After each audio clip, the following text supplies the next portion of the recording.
Hey guys, it's Chris from Houston Combat Photography. I wanted to talk to you about something kind of interesting that I did recently.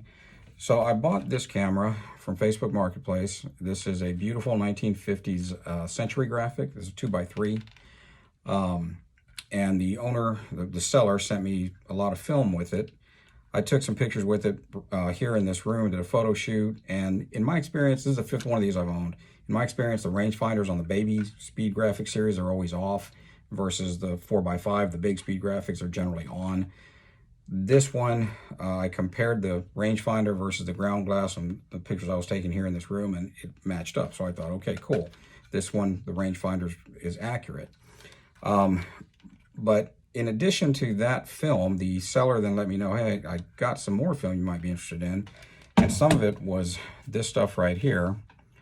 Kodak Super-XX, expired in May 1944. He had 2 packs of it. He sent it to me for really cheap. And 80 plus years old, I figured, well, you know what? I'm going to shoot it and just see what happens. So this one right here, this is the sealed pack. This is what it looks like more or less when you open it. It's a metal cartridge. It's got these tabs right here. This one's expanded. I just stuck some of the tabs back in.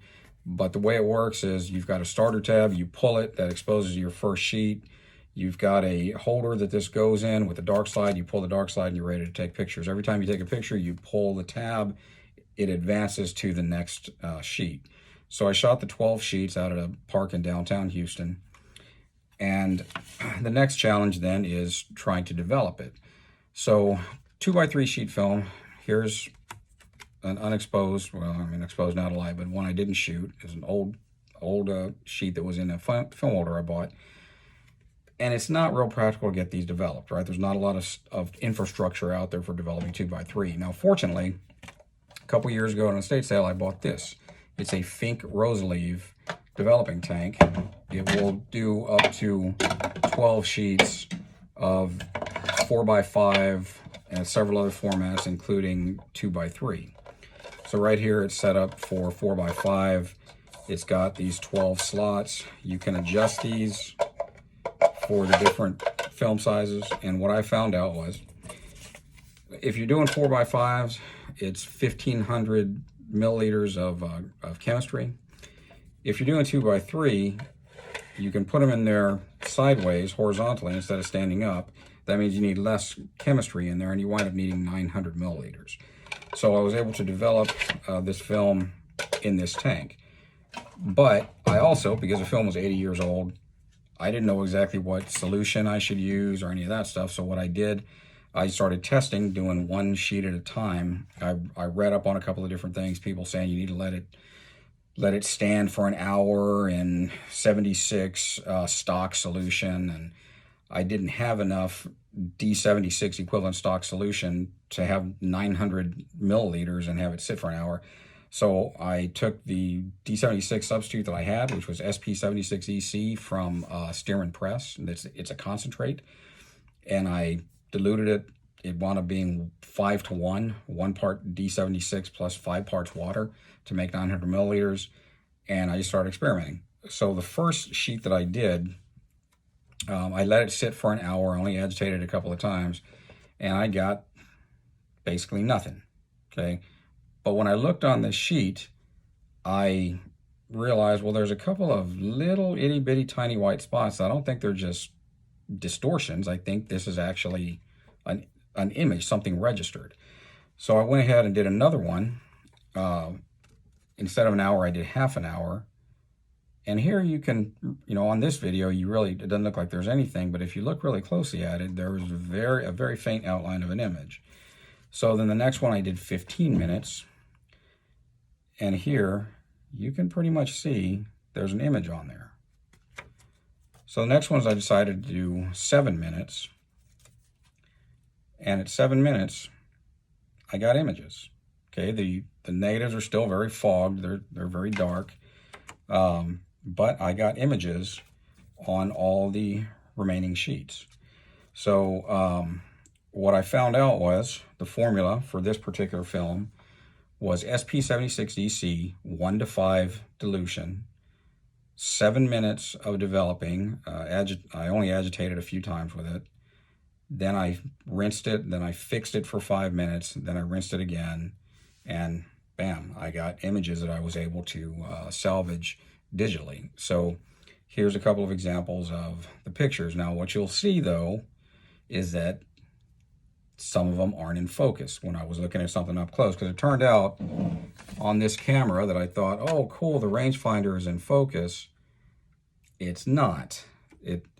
Just when it was up close, the difference between the ground glass and the rangefinder was so slight that I couldn't tell. But when you got farther away, my rangefinder is not in focus. So I'm going to have to either have it adjusted professionally, because I can never get it right, or just do ground glass focusing or zone focusing just by figuring out what my distance is. So the point being, though, is that I was able to actually develop 80-plus-year-old film, black and white film. And I saved the developer. I know it'll be good for one more batch, so I'm going to shoot this using the ground glass on something cool and see what kind of pictures I get, and I'll post those. The next interesting thing about this film is it is nitrate based, or it contains nitrate. So if you remember the movie Inglourious Basterds, at the end in the movie theater when they've got all that film that's piled up behind the screen and the boyfriend sets it on fire and that helps kill all the Nazis, that was nitrate film. Highly flammable. What I've read on it is even more flammable as it degrades. So this stuff that's like holding a little hand grenade, you know. It's just like being back in Afghanistan. There have been instances of these things spontaneously combusting.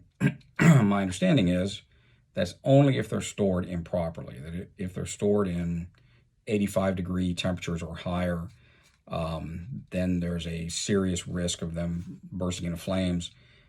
I was going to burn these just to see what would happen. I was advised by someone, hey, look, nitrate film really is, it's important. It's historically valuable, and you shouldn't destroy it if you don't have to. So I'm keeping this one in the refrigerator where I'm pretty sure it's not going to burst into flames. I'm going to stick these in a Ziploc bag and keep them in the refrigerator where I'm pretty sure they won't burst into flames. If anyone knows a better thing for me to do with these, please let me know.